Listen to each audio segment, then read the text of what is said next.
makin banyak anak-anak sekolah dan anak remaja terutama itu memiliki masalah postur. Jadi ini juga cukup concerning bagi kita, bukan hanya dokter, tapi mungkin juga guru-guru juga ataupun orang tua yang di rumah ya. Bisa akhirnya menimbulkan kelainan yang sifatnya permanen. Itu Karena kebiasaan ya? Macam-macam. Jadi dijelaskan dok, postur normal kenapa tuh? Ada gambar telinga dan segala macam garis ini aku lihat. Ya, jadi sebenarnya kita bisa melihat, orang tua juga mungkin bisa melihat ya, itu kita lihat dari sisi depan atau dari sisi samping atau dari sisi belakang kita bisa lihat. Nah kalau dari tampak samping umumnya adalah harusnya tubuh yang normal adalah kalau kita lihat dari telinga, kemudian pundak kita, pinggul sampai ke lutut dan mata kaki itu harusnya align. Dalam satu garis. Iya.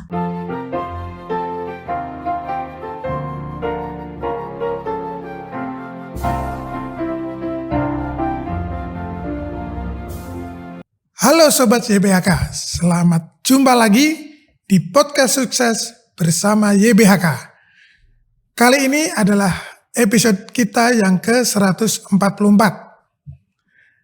Bintang tamu kita kali ini berbeda dengan sebelumnya yang alumni-alumni. Kali ini kita kedatangan seorang dokter dari suatu klinik fisioterapi.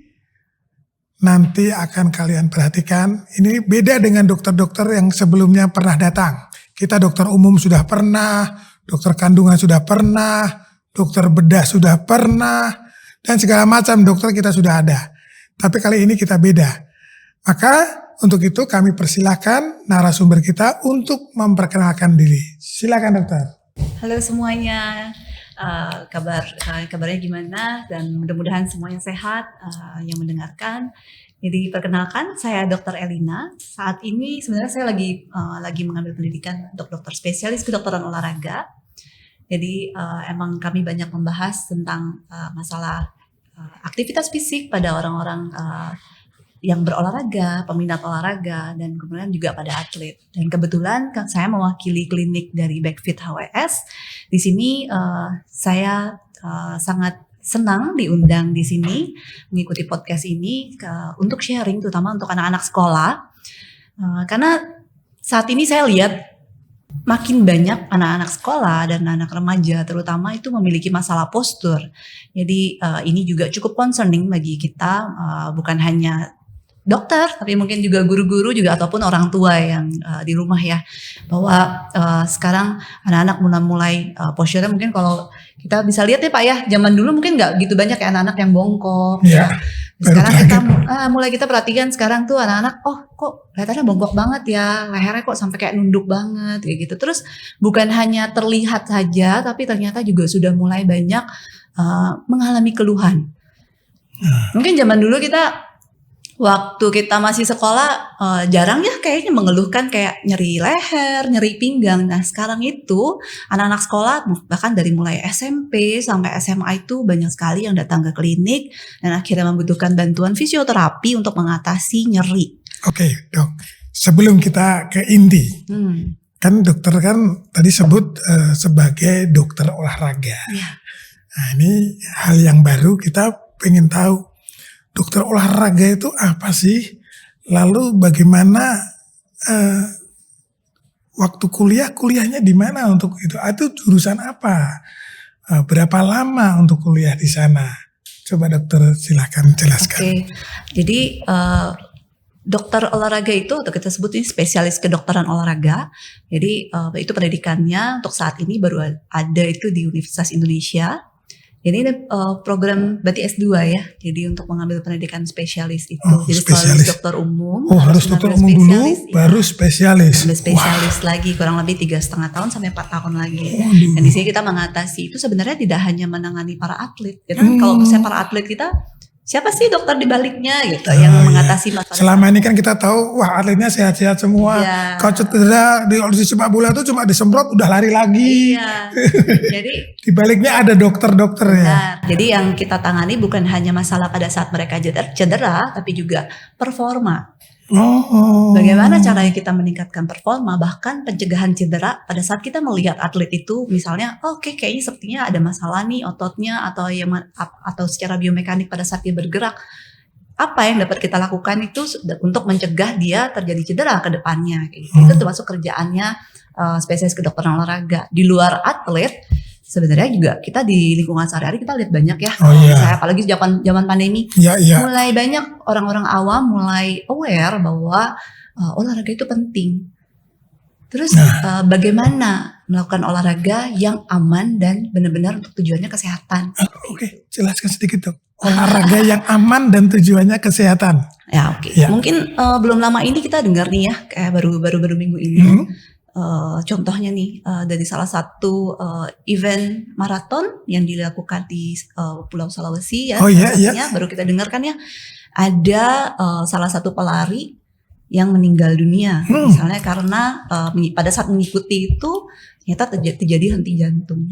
Nah sekarang pertanyaannya adalah kapan sih kita tahu bahwa saya boleh tidak sih melakukan olahraga seperti ini? Penting nih dok. Nah itu dia. Jadi salah satu yang dokter olahraga lakukan itu adalah kita juga mengakses apakah misalnya yang peminat atau pelaku yang orang awam yang mau melakukan olahraga, apakah itu aman untuk dia lakukan? Jadi terkadang kan kita harus menilai ya faktor-faktor risiko. Contoh seperti misalnya pada salah satu pelari yang kemarin meninggal itu usia 40-an. Kemudian saya juga nggak tahu ya, mungkin riwayat dari apakah beliau ada mungkin darah tinggi atau yang lain gitu. Itu hal-hal faktor risiko yang sebenarnya perlu kita assess. Jadi untuk orang awam yang melakukan olahraga sebenarnya aman nggak untuk dia lakukan olahraga tertentu itu gitu. Dan kalau misalnya dengan ada suatu keterbatasan, ada suatu permasalahan kesehatan yang sudah kita temukan, olahraga seperti apa yang harus dia lakukan, apa yang harus dihindari. Oke dok, ini masih teoritis. Kalau dokter olahraga gelarnya ditulis apa dok? SPKO. SPKO ya. Ini pengetahuan baru kita. Ya. Baik, itu sekilas tentang dokter. Masih ada juga katanya dokter lagi melanjutkan studi.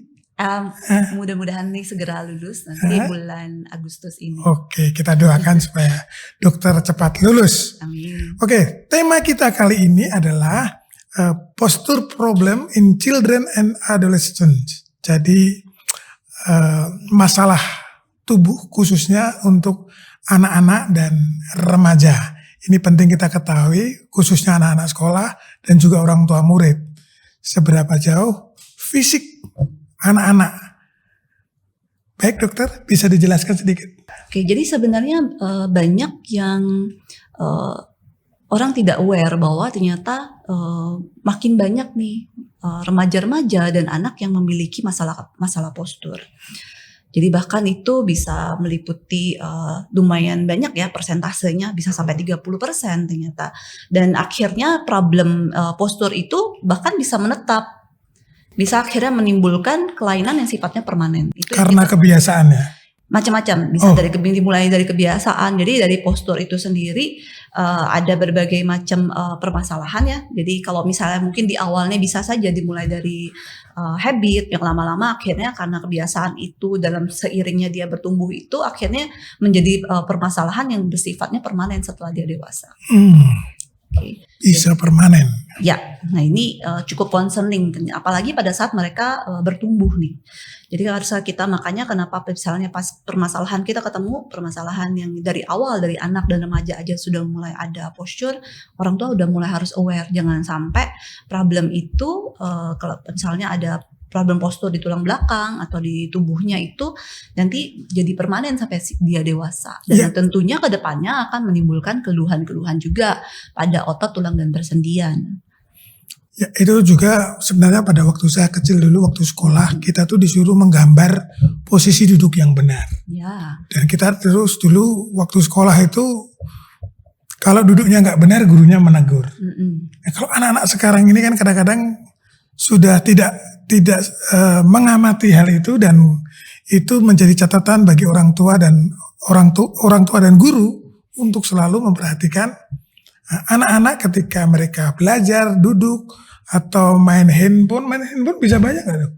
Oh, cukup banyak juga. Jadi emang mungkin di awal adalah pertanyaannya adalah untuk kita tahu dulu nih anak memiliki masalah postur. Oh, postur normal tuh seperti apa sih? Mungkin itu dulu ya. Oke, nanti ditunjukin gambar postur normalnya. Oke. Ya, Jadi dijelaskan dok, postur normal kenapa tuh? Ada gambar telinga dan segala macam garis ini aku lihat. ya, jadi sebenarnya kita bisa melihat, orang tua juga mungkin bisa melihat ya, itu kita lihat dari sisi depan atau dari sisi samping atau dari sisi belakang, kita bisa lihat. Misalnya dari sisi depan dan sisi dari belakang, orang tua bisa lihat apakah kepalanya anak ada tilt atau miring ke satu sisi atau dia lebih rotasi ke satu sisi.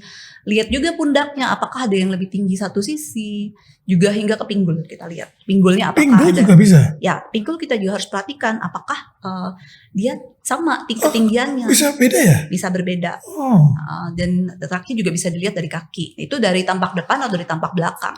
Nah, kalau dari tampak samping, umumnya adalah harusnya tubuh yang normal adalah kalau kita lihat dari telinga, kemudian pundak kita, pinggul sampai ke lutut dan mata kaki, itu harusnya align. dalam satu garis. Iya. Jadi kalau permasalahan yang mulai banyak kita temukan adalah mulai nih anak-anak yang lehernya udah mulai maju, terus kuku-kukunya tambah makin bongkok, akhirnya itu Iya, udah nggak iya. align lagi. Kebiasaan. Nah, tapi juga di luar itu kita juga harus mengingat bahwa sebenarnya anak-anak sampai ke dewasa itu ada transformasi dari postur sebenarnya. Pada saat dia bayi, kemudian dia mulai tengkurap dari pat-pat ke perutnya, pada saat dia mulai mengangkat badannya. Nah, daripada anak-anak masih kecil itu biasanya emang cenderung pinggangnya cenderung lordosis, mana lengkungan Lordosis gimana itu? Lordosis itu lengkungannya lebih dalam. Oh, lebih dalam di Ya, belakang berarti ya. Ya, di daerah pinggang kayak gitu ya. Jadi kalau istilah orang Jawa itu bokongnya jendit. Iya, itu memang anak-anak normalnya seperti itu. Karena pada saat dia bayi, dia masih tengkurap, kemudian dia mengangkat kepala dan badannya, emang pasti akan cenderung lordosis ya, cenderung lebih dalam lengkungannya. Tapi Itu normal tuh ya. normal. Wih, Tapi kadang-kadang saya tuh pikir ini kenapa anak ini kok pantatnya jadi kelihatan gede. iya, tapi seiring bertambahnya aktivitas, makin banyaknya anak berdiri, berjalan, melakukan olahraga, nah itu posturnya akan mengalami transformasi. Hingga mendekati yang dewasa di mana lengkungan di leher atau di daerah pinggang dan punggung itu dia harusnya adalah menyeimbangkan dari atas sampai ke bawah. Jadi tadi saya bilang align dari telinga, pundak, dari pinggul sampai ke lutut dan mata kaki. Itu mulai permanen kira-kira harusnya di umur berapa dok? Kurang lebih sekitar umur 17 atau 18 Oh, tahun harusnya 17, sudah 18 permanen. tahun. Oh. Di mana usia pertumbuhan tulangnya juga sudah selesai. Makanya orang kalau olahraga angkat berat atau binaraga, apakah betul dianjurkan setelah umur itu dok? Oke, jadi ini banyak juga ditanyakan ke saya. Misalnya orang tua yang concern, dok anak saya pengen gym, boleh nggak sih dia gym gitu ya? Katanya kalau gym nanti jadi pendek anaknya gitu, nggak bisa tinggi. Betul, gitu. betul. Sebenarnya bukannya tidak boleh, anak-anak boleh melakukan olahraga gitu ya. Mau di gym juga boleh, tapi tapi kan tidak mesti dia mengangkat langsung beban yang berat-berat sekali. Gitu. Jadi yang ada namanya ada olahraga, batas-batasnya. ya ada olahraga yang sifatnya kalistenik, menggunakan berat badan tubuh sendiri. Terus boleh nggak pakai dumbbell yang mungkin nggak terlalu berat, ya boleh-boleh saja. Yang mungkin yang kita hindari adalah yang mengangkat yang sampai deadlift, yang mengangkat sampai puluhan kilo dan lain-lainnya. Nah itu juga karena kan mereka masih usia pertumbuhan. Selain masalah mempengaruhi, takut khawatirnya mempengaruhi dari tinggi badan, khawatirnya juga mempengaruhi dari tulang belakangnya sendiri. Karena kan di sini anak-anak masih pada saat itu belum selesai. Belum selesai tadi ya, yang perubahan tadi ya, apa transformasi. Iya, dan pertumbuhan tulangnya itu belum selesai gitu. Tak khawatirnya dengan beban yang terlalu berat akan mempengaruhi lempeng pertumbuhan tulangnya juga. Ya. Jadi sebaliknya lagi sebenarnya tubuh kita perlu rangsangan dengan latihan beban tadi sebenarnya untuk menguatkan tulang itu sendiri. Ya. Karena saya memang masih agak bingung, orang ada angkat berat, ada untuk membentuk otot-otot. Dan itu kan memang kadang-kadang kan anak-anak kan mikir saya harus ngangkat yang berat nih supaya ototnya terbentuk. Tapi sisi lain itu bahaya buat tulang. Ya, Begitu? jadi balik lagi mungkin tergantung dari usia tadi juga ya. Dan targetnya apa? Sebenarnya nggak mesti beban yang berat-berat sekali untuk membentuk otot juga sebenarnya. Baik, kalau nanti dia di tayangan itu ada posture problem in children, itu ada 5 macam bentuk, lalu ada gambar tulang bengkok dokter bisa jelaskan? Ya, jadi seperti yang tadi saya bilang, jadi ada berbagai macam ya problem Ya. postur pada anak-anak. Mulai dari yang paling ringan nih, anak-anak kelihatan, oh ya kok lehernya sudah mulai tidak align, tadi lebih maju ya daripada garis plumb line-nya tadi. Dari garis misalnya dari telinga, dari pundak gitu, jadi lehernya cenderung maju ke depan dibandingkan punggungnya, kemudian mulai bongkok kayak gitu ya. Itu ada variasi postur yang sekarang banyak kita temukan. Nah, selain itu yang cukup concerning adalah skoliosis. Skoliosis itu yang tulang belakangnya bengkok. Oh, Ya, jadi bengkok ke bisa bentuknya kanan kiri atau seperti muka belakang? sebenarnya skoliosis itu kita nggak bisa bilang bahwa oh ke kanan kiri, tapi karena tulang belakang itu sifatnya 3 dimensi ya, 3 atau 4 dimensi kita sebut ya. Oh Jadi ya. itu kita nggak bisa melihat itu dari cuma tampak depan gitu 1 Ya. dimensi atau 2 dimensi ya. Jadi karena pada saat dia terjadi bengkok ke samping, sebenarnya tulang kita juga terjadi rotasi pada tulang belakang. Jadi itu sifat permasalahan di tulang belakangnya tidak hanya dia bengkok ke kanan yang bentuknya S atau C lagi, tapi sebenarnya juga terjadi perubahan rotasi dari tulang belakang. Jadi sifatnya adalah udah 3 dimensi ya kita lihat jadi. Itu apakah mungkin karena sejak lahir, Dok? Ya, jadi kalau misalnya kalau dilihat dari penyebab-penyebab masalah postur sendiri mungkin ada beberapa saya juga ada tampilkan di itunya slide-nya. Jadi ada beberapa hal bisa aja pertama yang kelainan kongenital. Jadi mana misalnya pada saat lahir pun anak ini sudah ada kelainan bentuk dari tulang belakangnya. Bisa dari lahir. Atau bisa diturunkan. Skoliosis seringkali itu bisa diturunkan. Diturunkan ini maksudnya dari orang tua gitu? Ya, jadi emang kebanyakan kasus skoliosis itu kita sebut idiopatik. Kita juga nggak tahu penyebabnya apa. Tapi bisa juga itu misalnya diturunkan dari keluarga. Misalnya di keluarga emang udah ada yang skoliosis. Itu mungkin saja pada anaknya kemudian bisa menurun. Dan emang terutama paling banyak pada anak perempuan juga ya kalau skoliosis. Nah di luar itu permasalahan postur ya, di luar dari skoliosis juga problemnya adalah habit yang buruk ya. Seperti misalnya tadi ini penting nih ya. Coba dengarkan ini habit. Nah, pada saat anak-anak di sekolah udah banyak nih, udah nulis, kemudian pakai komputer gitu kan. Sampai di rumah pulang sekolah yang dilakukan apa? Mungkin kalau zaman kita dulu masih kecil kita masih main ke rumah teman gitu ya, main kemana ya gitu. Bersosialisasi atau main ke taman atau kemana gitu. Kalau zaman saya dulu saya kebetulan dari Pulau Bangka, saya mainnya ke kebun. Oh, ke kebun. Saya mainnya ke kebun bantuin papa saya. Sorry Dok, rumahnya apa di tengah kebun nggak ada tetangga gitu? Jarak dari rumah ke rumah jauh. Oh jauh. Jadi saya dulu kalau masih kecil itu ya pulang sekolah bantuin papa saya nyiram sayur. Jadi aktivitasnya berbeda dengan anak zaman sekarang gitu. Ya. Jadi ya, pulang sekolah zaman sekarang balik lagi HP lagi. Ya. Kalau enggak balik lagi ke laptop atau ke komputer main game lagi ya kan. Iya. Terus atau kalau enggak main kayak gitu sebenarnya anak zaman sekarang juga karena tuntutan pelajaran cukup berat ya. Pulang dari sekolah lanjut lagi bimbel. Iya. Dan itu berjam-jam lagi duduk lagi nunduk lagi gitu. Wah habit jelek ini ya. Ya jadi ada banyak bukan jelek di belajarnya tapi di sikap tubuhnya. Sikap tubuhnya. Jadi kadang mungkin kita sering lihat ya anak-anak sekarang nih sambil main HP terus sudah nunduk sekali terus kakinya diangkat pula. Oh iya. Udah dilipat diangkat itu enggak tahu lah posisinya sampai ini gimana ya anaknya posisinya kayaknya enak banget gitu. Terus nanti miring ke satu sisi lagi kayak gimana ya itu kalau sekali 2 kali sih oke. Terus bagaimana kalau kebiasaan itu dibawa sampai bertahun-tahun yang tadinya hanya masalah postur sesaat kalau terjadi bertahun-tahun dan tidak kita atasi itu akhirnya jadi bisa bersifat permanen tadi gitu. Nah, hal yang lain adalah kebiasaan tidur yang buruk juga. Nah, kebiasaan gambar tidur yang ketiga buruk, Dok ya. Posisi tidur. Ya, kebiasaan tidur yang buruk itu terkadang tuh juga salah satu postur yang tidak bagus pada saat tidur itu misalnya sambil tengkurap.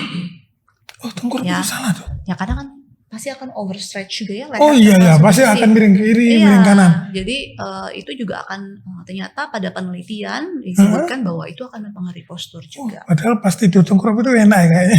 Iya, bagi orang yang udah nyaman tidur tengkurap ya, katanya lebih enak Apalagi tengkurap sih gitu. kadang-kadang kalau lihat anak itu kan tidur sambil ada buku di bawah atau handphone di bawah, itu kan kayaknya wah enak sekali deh gitu kan. Nah, ternyata Kalau begini kan capek meganginya, jadi enak tidur gini. benar, ternyata kalau misalnya itu terjadi secara bertahun-tahun itu juga takutnya mempengaruhi dari postur. Dan ini juga sudah sesuai dengan penelitian juga ya, udah dilakukan. Ternyata orang-orang yang tidurnya tengkurap lebih punya masalah postur gitu. Terus yang berikutnya mungkin yang kalau anak-anak sekolah yang kita paling sering temukan, datang sekolah tasnya backpack tapi taruhnya di sebelah pundak aja gitu ya. Terus pulang juga sama bawanya di pundak sebelah, bukannya dua padahal. Iya, jadi kalau misal isi tasnya ringan sih tidak apa-apa. Kayak anak zaman sekarang, tahu saya anak saya aja SD itu bukunya udah ada buku, ada berapa macam, terus ada bawa alat tulisnya, kemudian ada pensil warna dan lain-lain, terus bawa minumannya di situ. Itu pas kita angkat itu lebih berat daripada tas saya gitu yang saya bawa gitu. Jadi bagaimana kalau dia dengan bawaannya di atas seberat itu, terus bawanya satu sisi terus.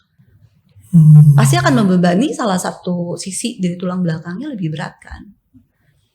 Ya, jadi para pemirsa, tadi kita sudah coba, saya dicoba, jadi ada yang melihat dari belakang saya berdiri menghadap tembok. Menurut saya berdiri normal. Ternyata setelah difoto dari belakang, ternyata saya miring ke kiri. Kenapa? Karena saya sering bawa beban di sebelah kiri. Itu termasuk kebiasaan yang kurang baik ya dok ya. Benar. Jadi nanti bisa silakan coba di rumah, minta teman atau papa atau mama berdiri menghadap tembok, difoto dari belakang. Menurut kamu normal, nanti difoto. Kira-kira sejajar atau tidak, begitu ya? Ya. Jadi bisa lihat mulai dari leher, ya kepala, apakah ada tilt ke satu sisi, kemudian pundaknya apakah ada lebih tinggi satu sisi, terus juga pinggangnya apakah ada miring naik satu sisi apa tidak. Oke, kita lanjut ke slide berikut dok. Ini ada sign and symptoms. Coba dokter jelaskan ini. Maksudnya apa nih? Nah, ya. Kesininya ini kebetulan kan saya banyak praktek di klinik juga ya. Yang tadinya pasien saya itu kebanyakan tuh orang tua yang permasalahannya itu misalnya karena saraf kejepit dan lain-lain. Oh, kesininya ternyata bukan hanya orang tua aja, ternyata anak-anak SMP SMA pun sudah datang ke klinik itu meminta bantuan itu karena ada keluhan. Keluhannya apa? Yang paling sering adalah seperti nyeri leher, nyeri pinggang gitu. Ini sering kita temukan. Terus yang satu lagi itu yang sering yang terjadi adalah orang tua minta tolong, dok, minta tolong dong diliatin badan anak saya. Kok saya merasa badannya bongkok sekali ya, atau kok kayaknya miring sekali ya gitu. Dan jadi akhirnya pada saat orang tuanya kebetulan ada berobat, diajaklah anaknya dan ternyata ketemulah, kok pundaknya tinggi sekali sebelah, yang kemudian bongkok juga kayak gitu. Nah itu yang mulai banyak saya temukan di klinik ya, selain dari masalah dari anak-anak yang cedera karena olahraga. Jadi kalau kita bagi secara umum adalah kita bisa bagi nih anak-anak yang gerakannya maksudnya kurang aktif, anak-anak yang kurang aktif banyakannya mager nih ya, yang malas gerak, dan anak-anak yang super aktif gitu, yang banyak ikut ekskul ini ikut olahraga ini itu gitu. Jadi kita bisa bagi jadi dua nih. Yang satu yang aktif olahraga biasanya datang-datang itu, dok keseleo lagi, pasti dok lututnya sakit lagi gitu ya, karena cedera memang karena saking aktifnya. Tapi biasanya anak-anak yang sangat aktif ini jarang ada keluhan kayak lehernya sakit dok, pinggangnya sakit. Tapi kalaupun ada sakit pinggang biasanya terkait dengan cedera pada saat dia beraktivitas.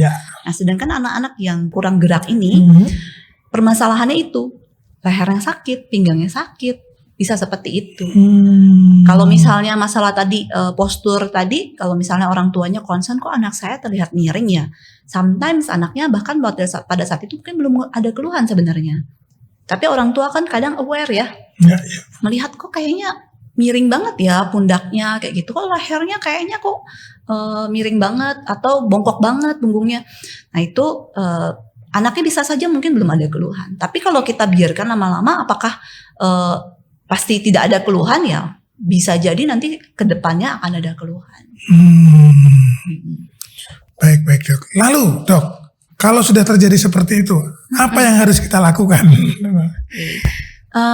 Nah ini sebenarnya kalau misalnya dari sekolah kan ya, dari sekolah mungkin guru-guru juga bisa melihat bahwa nanti orang tua juga di rumah bisa melihat kalau kita udah mulai ada menyadari bahwa anak itu sudah mulai ada, oh ya kayaknya posturnya kok kayaknya udah mulai bermasalah ya kalau dibandingkan dengan tadi yang normalnya seperti apa gitu ya, kok ada miring, kok bongkok dan lain-lain. Apalagi sudah ada kayak keluhan, ya mungkin pertama ya kalau udah keluhan pasti dibawa ke klinik dulu ya gitu ya, kalau untuk kalau perlu di terapi diatasi kayak gitu. Nah kalau misalnya baru masalah ada postur, yang problem hanya di postur, sebenarnya yang perlu kita lakukan adalah body awareness dulu yang harus diajarkan ke anak. Jadi saya sering kali menyayangi tubuh dulu ya. Iya, menyadari dulu sebenarnya anak-anak itu gini masalahnya, dia tidak merasa bahwa tubuhnya miring. Sama seperti Bapak tadi bilang, oh ternyata saya merasa tegak-tegak aja kok pas di foto ternyata miring gitu. Sometimes anak perlu dikasih lihat juga. Biasanya saya sering minta pada saat misalnya anak datang ke klinik ya, saya pinjem dong dokter pinjem dong HP kamu. Dokter fotoin ya pakai HP kamu sendiri nih. Dokter fotoin ya dari tampak belakang, tampak depan, tampak samping. Terus kamu lihat nih, menurut kamu yang bermasalah yang mana kayak gitu. Kamu merasa nggak sih ini miring, uneven dan lain-lain gitu ya. Jadi dia menyadari bahwa oh iya ternyata aku punya ya masalah postur. Atau kalau misalnya anaknya tidak datang ke saya, biasanya saya minta orang tuanya foto. Minta orang tuanya foto, atau saya minta orang tuanya bilang coba minta anaknya berdiri di depan kaca senyaman mungkin biar dia sendiri melihat apakah dia ada uneven gitu. Jadi anaknya harus tahu dulu bahwa dia punya masalah postur. Dan kemudian pada saat sudah begitu kita bisa approach masuk tuh bahwa ini penyebabnya salah satunya karena habit kamu yang kurang oke. Jadi kamu harus tahu kalau misalnya pada saat main game jangan terlalu nunduk banget. Kalau bisa dibawa naik dulu.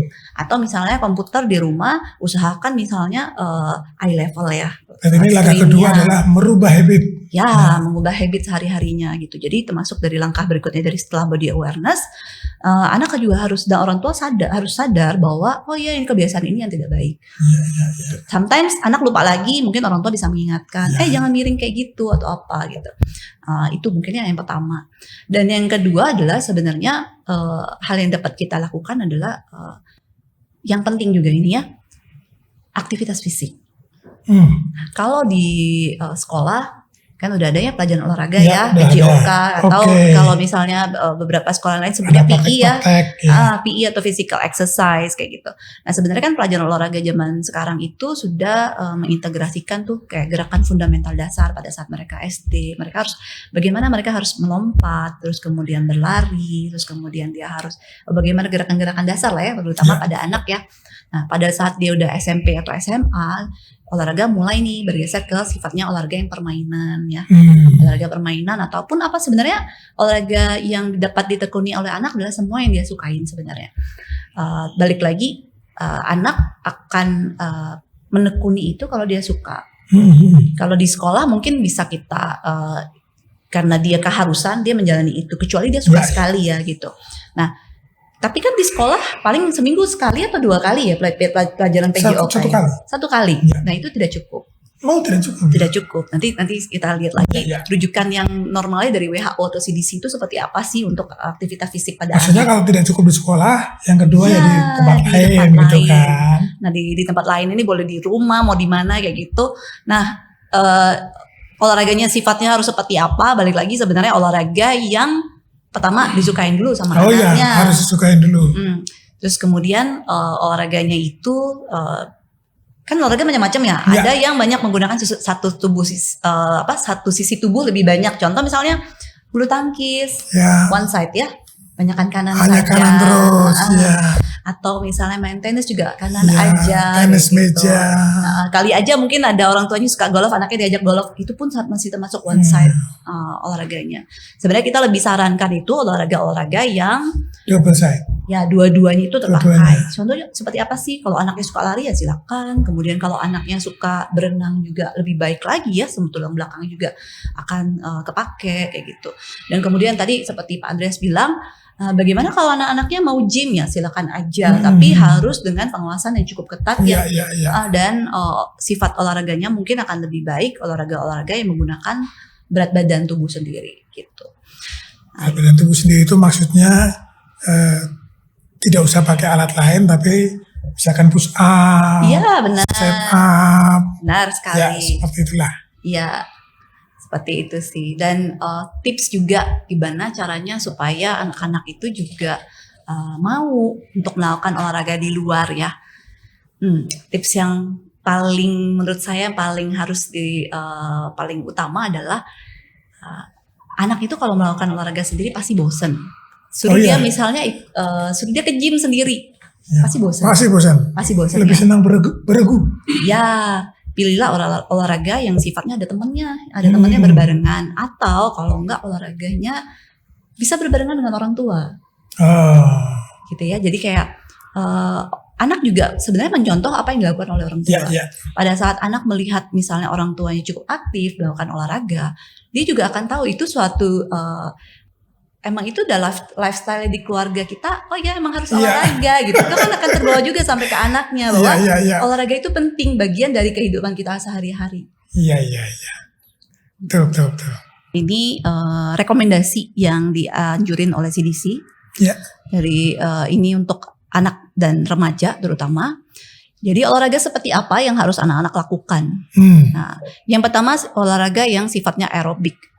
Olahraga aerobik itu apa sih ya? Biasanya gerakannya itu yang repetisi ya seperti misalnya dia mau sifatnya itu dia berjalan, berlari, kemudian dia berenang, mau sepeda, itu yang ada gerakan siklik dan berulang ya. Dan terutama emang tujuannya adalah untuk meningkatkan kesehatan jantung paru. Nah, ini harus berapa lama sih? Dan ternyata tiap harinya itu dianjurkan selama 60 menit. Setiap hari dok? Ya, 60 menit. Jadi bisa kombinasi. Terkadang kalau ditanya apakah dok masa dok tiap hari harus dikasih lari 60 menit kayak gitu ya. Sebenarnya itu bisa kita divide. Kita bisa bagi. Misalnya kalau dia di pagi hari aja ada jalan minimal yang nonstop 10 menit. Kalau dia pulang sekolah dia ada jalan lagi minimal dia kayak nonstop 10 menit. Itu bisa akumulasi. Olahraganya itu yang sifatnya seperti apa? Sebenarnya dianjurkan untuk anak-anak itu adalah sifatnya vigorous. Dimana berarti dia anak-anak itu terjadi peningkatan dari heart rate dan dia berkeringat yang penting. Gitu ya. Dan bukan hanya sekedar jalan biasa, tapi harus ada keringat. Iya, dan paling enggak itu sebenarnya 3 kali dalam seminggu. Apa itu dok? Untuk olahraga yang sifatnya aerobik ini. Tapi kalau misalnya bisa tiap hari ada aktivitas aerobiknya berjalan dan lain itu akan lebih baik lagi kayak gitu.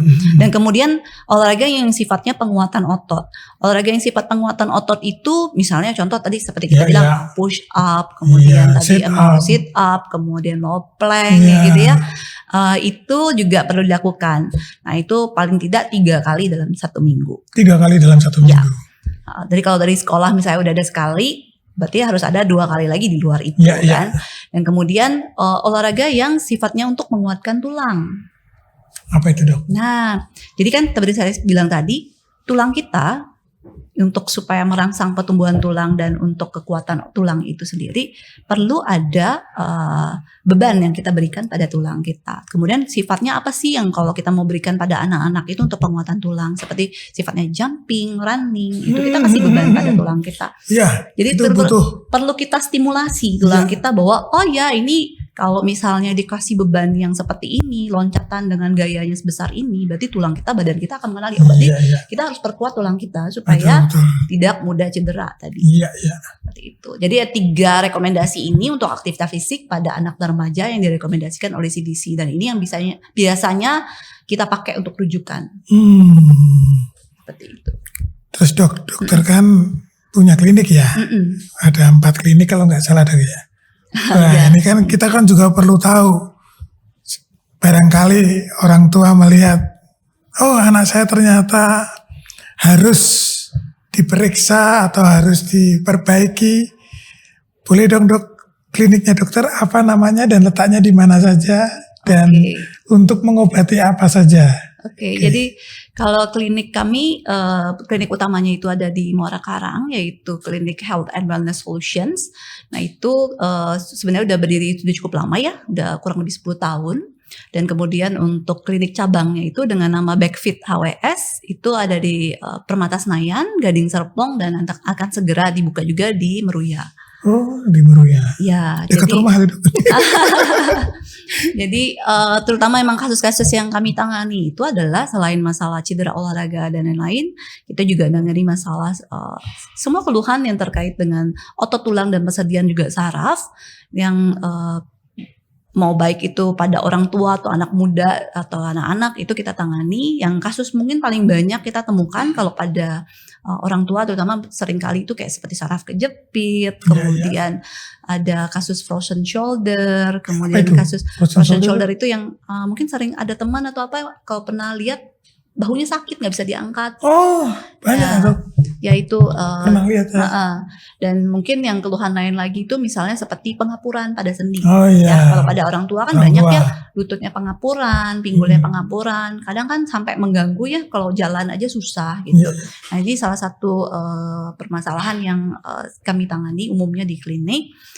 Selain kalau masalah postur juga kita ada beberapa solusi. Kalau misalnya pada anak-anak yang ternyata setelah pemeriksaan kita temukan ada skoliosis dan cukup signifikan. Jadi kan kalau skoliosis pun kita bagi nih, ada yang sifatnya ringan, kemudian ada yang sedang dan berat. Nah itu kalau ternyata memenuhi rekomendasi sesuai dengan kriteria, kita akan rekomendasikan untuk penggunaan misalnya brace.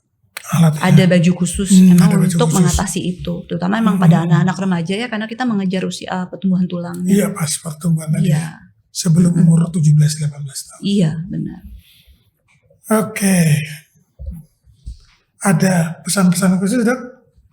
Ya, jadi pesan-pesan mungkin untuk anak-anak atau orang tua juga ya di rumah. Jadi bahwa mulailah perhatikan postur dari sekarang. Karena kita tahu tadi permasalahan postur pada anak itu yang tadinya kita pikir hanya sifatnya sementara karena kebiasaan. Itu kalau kita tidak atasi, lama-kelamaan akan bersifat permanen. Yang kita khawatirkan itu akan mengganggu postur di kemudian hari, juga bahkan akan mengganggu kehidupan sehari-hari kita. Karena akan memunculkan keluhan biasanya. Jadi itu mungkin yang harus mulai diperhatikan. Jadi orang tua kalau udah melihat, oh kok anaknya ada yang punggungnya miring, lehernya miring, atau kelihatan bongkok dan sebagainya, itu dapat diperiksa dulu sendiri di rumah. Dan kemudian kalau emang terlihat, dapat dikonsultasikan ke dokter supaya dapat kami periksa. Dan mungkin nanti kalau di klinik, kalau memang kita lihat itu ada indikasi ke arah skoliosis, mungkin dapat kita berikan pengantar untuk melakukan foto ronsen untuk melihat apakah benar ada skoliosis atau tidak. Baik, jadi itu jelas ya. Jadi kita mulai memperhatikan badan kita, memperhatikan badan anak kita, apakah ada kelainan. Dan yang kedua, kalau sudah tahu, ada caranya, ada pengobatannya untuk kembali normal. Dan itu kita bisa dibantu oleh Dokter Erlina. Baik, sekian podcast kita. Terima kasih Dokter Erlina. Sama-sama Pak Andreas. Semoga sukses, semoga lekas lulus. Amin. Semoga bisa membantu orang banyak bisa hidup dengan normal. Amin. Luar biasa. Terima kasih. Salam podcast YBHK. Terima kasih.